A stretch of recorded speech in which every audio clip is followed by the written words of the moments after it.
প্রিয় দর্শক, আজকে আমরা বাজার করতে গিয়েছিলাম। আপনাদেরকে সৌদি আরব তাইফ থেকে ছোট্ট একটা বাজার আরকি ধরতে গেলে ওই বাজার থেকে আমরা কি কেনাকাটা করলাম আপনাদেরকে আজকেও দেখানোর চেষ্টা করব। সো যারা দেখতে চান পুরা ভিডিও জুড়ে থাকার চেষ্টা করবেন ইনশাআল্লাহ। আ প্রিয় দর্শক, একটা কথা আপনাদেরকে না বললেও নয়, সেটা যারা নতুন এসেছেন অবশ্যই লাইক করবেন, চ্যানেলটি সাবস্ক্রাইব করবেন। আর ভিডিওগুলো আপনাদের কাছে কেমন লাগে অবশ্যই কমেন্ট বক্সে আপনারা জানাইতে পারেন। চলুন আমরা আ বাজার করার জন্য বের হয়ে গেছিলাম। যাওয়ার সময় ভিডিওটা করতে আমরা ভুলে গিয়েছি। সো আসার সময় আমরা ভিডিওটা করার চেষ্টা করেছিলাম। আপনারা দেখতে পাচ্ছেন আমরা বাজার করে আ দোকান থেকে আমাদের রুমের দিকে আমরা আসতেছিলাম। সো এটা হচ্ছে রাস্তা আরকি। একটা বাজারের রাস্তা দিয়ে আমাদের রুমের দিকে আমরা আসতেছিলাম। তো সামনে যেটা পড়তেছিল ওইটাই ভিডিও করে আপনাদের সামনে নিয়ে আসলাম আরকি। প্রিয় দর্শক, আপনারা দেখতেই পাচ্ছেন আপনাদের এই যে ভিডিওর সামনের দিকে যদি দেখেন একটা বিয়ের সেন্টার দেখা যাচ্ছে আমাদের বাংলাদেশের মতো আরকি। তো এখানে একটা বিয়ে হচ্ছিল। আমি আপনাদেরকে সেই বিয়ে সেন্টারটা দেখাইতেছিলাম। দেখেন মাশাআল্লাহ খুব সাজানোভাবে এই বিয়ে সেন্টারটা আছে। তো আমরা আস্তে আস্তে আমাদের রুমের দিকেই রওনা হয়েছিলাম। দেখতে পাচ্ছেন মাশাআল্লাহ এটা হচ্ছে সৌদি আরবের রাস্তাঘাট। দেন সবচেয়ে ভালো হচ্ছে আমাদের বাংলাদেশের মতো এত মানুষের জ্যাম, এত মানুষের আনাগোনা নাই।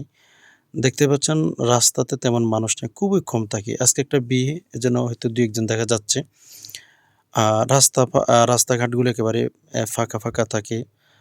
অথচ আমাদের বাংলাদেশে যদি আ যান, আপনারা রাস্তাঘাটে যদি বের হন, তাহলে দেখবেন যে মানুষ আর মানুষ, গাড়ি আর গাড়ি, কত হইচই চলে। যাক, এই যে আমাদের রুমের দিকে আমরা একেবারে এসে গেছি। আমাদের সামনে আর ভিডিওর বাম পাশে যেটা আছে এটা হচ্ছে একটা মহিলা মাদ্রাসা আরকি। এটা এই যে যেখানে সরকারে হচ্ছে আপনাদের সৌদি আরবের সরকার জায়গায় ডাস্টবিন বসায় দিছে। ওখানে মানুষ ময়লাগুলো ওখানে নিক্ষেপ করে ফেলে আরকি। তারপরে হচ্ছে আপনার সরকার থেকে প্রতিদিন সকালে মানুষ আইসা ওগুলো নিয়ে যায়। পরিষ্কার পরিচ্ছন্নতা রাখার চেষ্টা করে। যেখানে সেখানে ময়লা ফেলা একেবারে সম্পূর্ণভাবে নিষিদ্ধ। যদি সরকার দেখে সৌদি আরবের মধ্যে যেখানে সেখানে ময়লা ফেলেন আপনি, অপরিষ্কার রাখার চেষ্টা করেন। সরকার যে ডাস্টবিনগুলো দিয়েছে সেখানে ময়লা না ফেলেন, তাহলে সরকার সরকারিভাবে আপনাকে যেকোনোভাবে জরিমানা দিতে পারে। তো যাই হোক, প্রিয় দিনী ভাই-বোন, আপনারা দেখতেই পাচ্ছেন আমরা আস্তে আস্তে রুমের দিকে আসতেছিলাম। আমরা মেইন রাস্তা দিয়ে আসতেছিলাম না, আমরা একটা গ্রামের রাস্তা দিয়ে আসতেছিলাম। আ সো এটা হচ্ছে রাতের দৃশ্য। আমরা রাতেই বাজারে গিয়েছিলাম। তো সকালে গেলেও আপনাদেরকে দেখানোর চেষ্টা করি। এটা হচ্ছে রাতের ভিডিও। আ সো দেখতে মাশাআল্লাহ সুন্দরই দেখায়। আ দেখেন আপনারা, এই যে একেবারে রাতের ভিডিও আপনাদেরকে দেখানোর চেষ্টা করতেছি। সৌদি আরবের আ রাতের রাস্তাঘাটগুলো কেমন থাকে। এটা হচ্ছে গ্রামের রাস্তা আরকি। যেগুলো শহরের রাস্তাঘাট আছে এগুলো মাশাআল্লাহ একেবারে দিনের মতোই আলো থাকে। আ আর হচ্ছে সৌদি আরবের মধ্যে গ্রামের রাস্তাগুলো অনেক আলো থাকে। এটা হচ্ছে একেবারে গ্রাম বললে চলে। তো যাই হোক, দেখতে থাকুন, ভালোই লাগবে ইনশাআল্লাহ। কে কোথায় থেকে ভিডিওটি দেখতেছেন কমেন্ট করার চেষ্টা করবেন। আমি আপনাদেরকে আ এই যে যেখানে যাই সেখানে একটু ভিডিও আপনাদেরকে দেখানোর চেষ্টা করি আরকি। কিছু মনে করবেন না। দেখবেন আরকি। এটা হচ্ছে সৌদি আরবের রাস্তাঘাট। অনেকেই দেখতেই চান সৌদি আরব কেমন, দেখতে কেমন, সৌদি আরবের মানুষগুলো কেমন, অনেকেই দেখতে চান। এজন্য আপনাদেরকে ক্যামেরার মাধ্যমে দেখানোর চেষ্টা করি, ভিডিওর মাধ্যমে আরকি। ওই যে একটা কথা আপনাদেরকে বারবার বলতাম যে, দেশে বসে বিদেশ দেখুন আরকি, ওইরকম একটা কথা। সো এই যে দেখেন সৌদি আরবের রাতের দৃশ্য, অথচ দিনের মতো জায়গায় আলো। সরকারিভাবে সেখানে হচ্ছে আলোর ব্যবস্থা করে দিয়েছে। মানে লাইটের ব্যবস্থা করে দিয়েছে এক কথায়। সব মিলিয়ে আলহামদুলিল্লাহ পরিবেশটা অনেক ভালো দেশের। যেখানে যাবেন সেখানে নিরাপদ। আমাদের বাংলাদেশের মতো আপনি হচ্ছে একটু অন্ধকারে গেলে আপনাকে কোনো না কোনোভাবে ক্ষতি করে ফেলবে।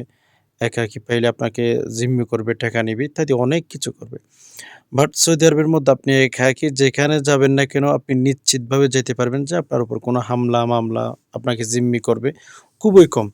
তবে বাংলাদেশের মতো সৌদি আরবের মধ্যে অনেক জায়গাতে জিম্মি হয়, কিন্তু এগুলো বাঙালিরা বাঙালিদেরকে করে। লেকিন সৌদি আরবের মানুষগুলো আপনাকে কোনোদিন জিম্মি করবে না। রাস্তার পাশে আস্তে আস্তে একটা বিড়াল দেখছিলাম। মাশাআল্লাহ বিড়ালটা সুন্দরই আছে। যাক আলহামদুলিল্লাহ, এটা একটা মসজিদ আপনাদেরকে দেখানোর চেষ্টা করতেছিলাম। যাক আমরা আস্তে আস্তে একেবারে আমাদের আ রুমের পাশে এসে গেছি। আপনাদেরকে ভিডিওটি দেখানোর চেষ্টা করতেছি। এটা হচ্ছে একেবারে আমার পাশের রুমেরই রাস্তা। দেখতেই পাচ্ছেন অথচ রাস্তা একটা গ্রামের সৌদি আরবের একটা হচ্ছে তাইফের আরকি রাস্তা, গ্রামেরই রাস্তা। প্রতিটি ঘরের সামনে দেখতে পাচ্ছেন গাড়িগুলো আপনারা প্রশ্ন করবেন যে, এত গাড়িগুলো কোথায় থেকে আসে বা কিভাবে এসব? এটা হচ্ছে প্রতিটি আ বাড়ির সামনে আপনারা গাড়ি দেখবেন। প্রতিটির বাড়ির সামনে ২ টা ৩ টা করে একেবারে গাড়ি থাকে। এটা হচ্ছে স্বাভাবিক। কারণ এই দেশে যেখানে মন চায় সেখানে দোকান করা যায় না। যেখানে মন চায় সেখানে আম রাস্তাঘাটে দোকান বসিয়ে বিক্রি করবেন ওইরকম ব্যবস্থা নাই। যেখানে দোকান করবেন সেখানে হচ্ছে আপনার সরকারের অনুমতি লাগবে। তো যাই হোক প্রিয় দর্শক আমরা এসে গেলাম আমাদের একেবারে রুমের সামনেই। সো এই যে দেখতে পাচ্ছেন একটা গাছ, মাশাআল্লাহ গাছটা সুন্দর, ওয়াও! খুব সুন্দরই। তো একেবারে বাংলাদেশের মতোই দৃশ্য, দেখতে অনেক ভালোই লাগে। এই যে দেখেন আমি আপনাদেরকে ক্লিয়ার ভাবে দেখানোর চেষ্টা করেছিলাম এই যে গাছটা, বাংলাদেশের মতো এই গাছটা দেখলে। তো একেবারে ফাইনালি আমরা রুমে এসে গেছি। কি কেনাকাটা করলাম দেখাচ্ছি আপনাদেরকে। এই যে ডিম নিলাম। উম ডিম কিনলাম আরকি। ডিমগুলো দেখেন মাশাআল্লাহ। আ এরপর হচ্ছে কি কিনলাম আপনাদেরকে একটু দেখাইতে চাইলাম। ১ কেজি আপেল নিয়েছি। এই যে আপেল।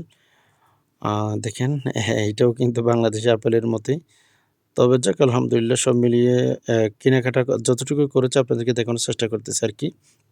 এই যে খেজুর নিলাম একটা। আ এরপরে হচ্ছে খেজুরের পরে আপনাদেরকে দেখানোর চেষ্টা করব কি নিয়েছিলাম। ওই যে লাল শাক নিয়েছি আমরা বাজার থেকে বাংলাদেশের মতোই লাল শাক আ মাঝেমধ্যে খাই আরকি। যেহেতু আমরা বাঙালি শাকসবজি আমাদের খাইতেই হয়। এই যে লাল শাক মাশাআল্লাহ শাকগুলো কিন্তু একেবারে ফ্রেশ ছিল।